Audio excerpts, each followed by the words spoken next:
On the 8th of January 1889, Louisa Collins, a 41-year-old mother of 10 children, became the first woman hanged at the Darlinghurst Gaol and the last woman hanged in New South Wales. Dark-eyed, dark-haired, plump of figure, beautiful. All these words had been used to describe Louisa. Also, drunk. Louisa liked to drink brandy, and she liked to drink beer, and when she got drunk she liked to dance by the light of the lamp, even as her many children crawled on the dirty floor around her feet. Louisa had twice been married and, unlucky for some, she had twice been widowed.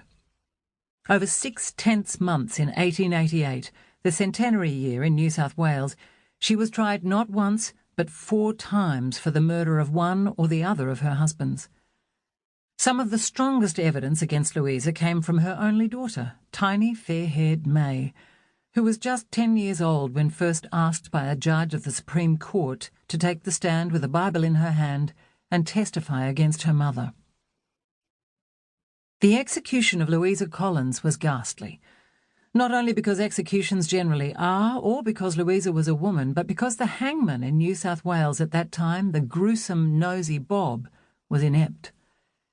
He misjudged the length of the drop and nearly tore Louisa's head off. So terrible was the scene, Louisa was left to dangle for 20 minutes with blood dripping from a gaping wound in her throat, that no woman would ever again be hanged in New South Wales.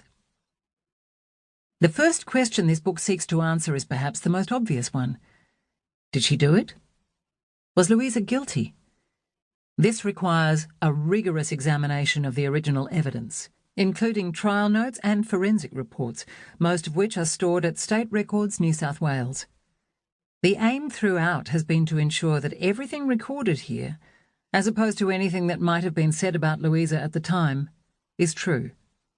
Therefore, if a character says or does something on these pages, it is because they were recorded as saying or doing so at the time of Louisa's trials. That said, all evidence must be read in its historical context. Louisa Collins died at a time when women were in no sense equal under the law, except when it came to the gallows.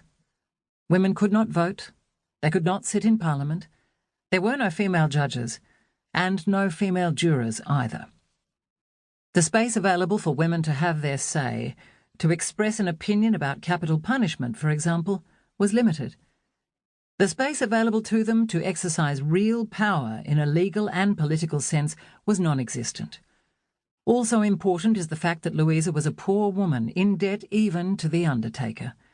The Crown, by contrast, was equipped with the best of the colony's barristers for all 4 trials. A story like this one, where both the stakes and the body count are high, inevitably features heroes and villains. To some extent it will be for the reader to decide the category into which Louisa should fall.